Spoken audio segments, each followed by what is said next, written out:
What's up, guys? Jeff Cavalier, ATHLEAN-X.com. So make your vote below. Fast reps or slow reps. Which one is better for building muscle? Jesse, you got a vote? Hopefully it's fast reps because a lot of things I do are very quick. We're talking about in the gym, Jesse. Okay, now I will reveal the answer here for you. Ready? All reps are good for building muscle, but that is only if you know how to apply the specific techniques that are needed to make slow reps work, or fast reps work, or even very fast reps. So what I want to do is use Jesse as an example here and take you through the different types of reps so we can talk about them. Okay. Right? The first one up is going to be slow reps. Okay? Because I need to slow you down, Jesse. All right? Now here, this is just an example of a repetition that's done under much more control. That's the first thing that should pop out to you. Is there's a lot more control, there's no momentum, there's good form. I like to call these inefficient repetitions.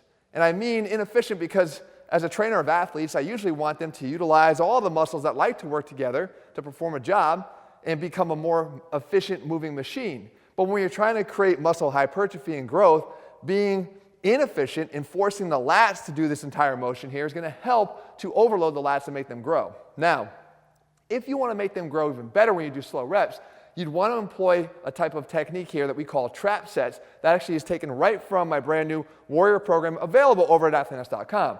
What a trap set looks like is the following. When you do your first repetition, Jesse, you go down for 1 and up for a count of 1. On the second repetition, you go down for a count of 2 and then up for a count of 2. Third repetition is down for a count of 3 and up for a count of 3. You get the deal, Jesse, 4 and 4, right? So keep going, 4 and 4. Now, how do you know if you're going too heavy when you're trying to be controlled on a slower repetition? You should be able to stop that bar at any point in the range of motion. Stop. Good, now keep going. So if you can't stop at some point, you're probably using too heavy a weight to get the benefits or the real benefits out of slow rep training. Now that's 5 and 5. Yep. Now when you reach 5 and 5, you got to go backwards. Do 5 and 5 again. Now this slow tempo will be taken over the course of 10 repetitions. You'd use around your 12 to 15 rep max, and ultimately what you'd wind up with is 60 total seconds of tension. Now what's interesting about this is that only the first 1 or 2 repetitions was easy, right? Yeah. Now we've talked about effective reps on this channel, and there's a whole playlist of 100 workouts that actually utilizes effective reps, and I'll actually link another video at the end where we talk about effective reps. Ultimately, your body doesn't know how much weight is here. All it knows is the tension that you're driving to that muscle. And if we can get to those more effective overloading type repetitions more quickly, then we're doing a better job at stimulating that muscle.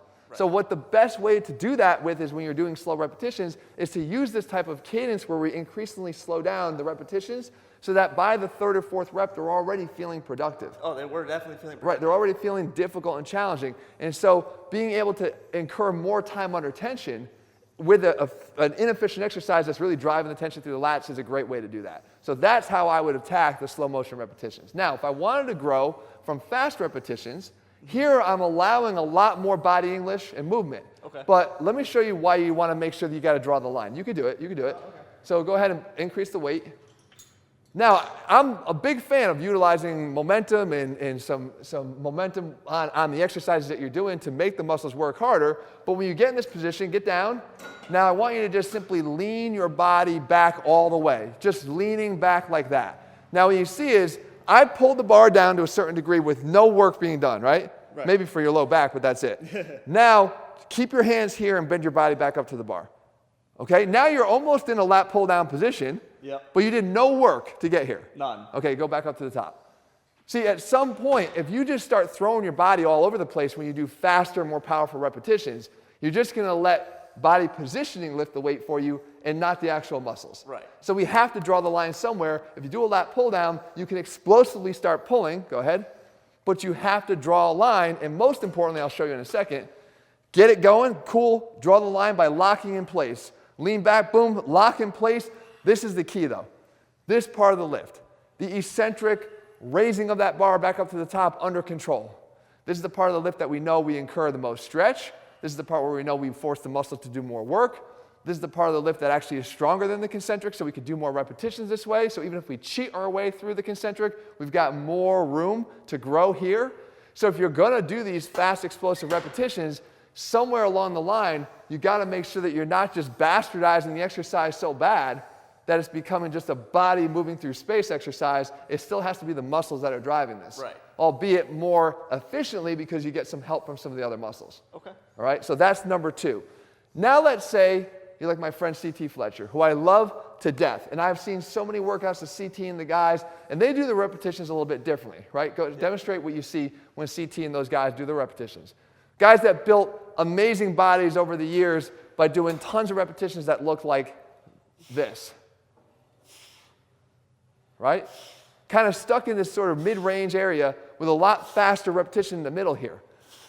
Why does this work, and how can you make this work? Well, a couple reasons. Number 1, this is a partial repetition, right? A lot of it's occurring in the middle or towards the end of the repetition. Right. We already know that partial repetitions can have additional benefit, especially if they're occurring in that lengthened range. Mm-hmm. But what's most important here, and this is something that they all did, if you're going to perform these repetitions in this range at that speed, then you absolutely have to take these sets to failure. Yeah. I mean failure. Like failure. Can't move it anymore? Can't move it anymore. Where you're just moving tiny little repetitions. Think kind of like the Sam Sulek type repetitions at the end. Oh, yeah. Just the sort of short little repetitions at the end. You take that all the way to failure. It's very similar to when you're using light weights. Mm-hmm. You can use light weights and build muscle by going even into the 20, 25 rep range, 30 rep range, as long as you're pushing yourself through that burn and taking it to failure. Right. So the answer to the question of whether or not fast or slow reps are better, the answer is they're both good and they both need to be done.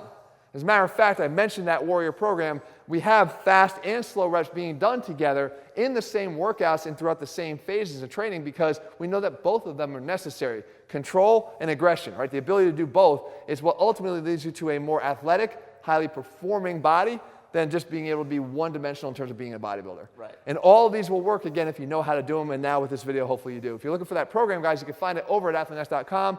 If you want Jesse to do something to help himself with that issue he's having, give him some tips below. I don't know what the hell you got for him. All right, guys, make sure you subscribe, turn on notifications so you never miss a video when we put one out. All right, guys, see you soon.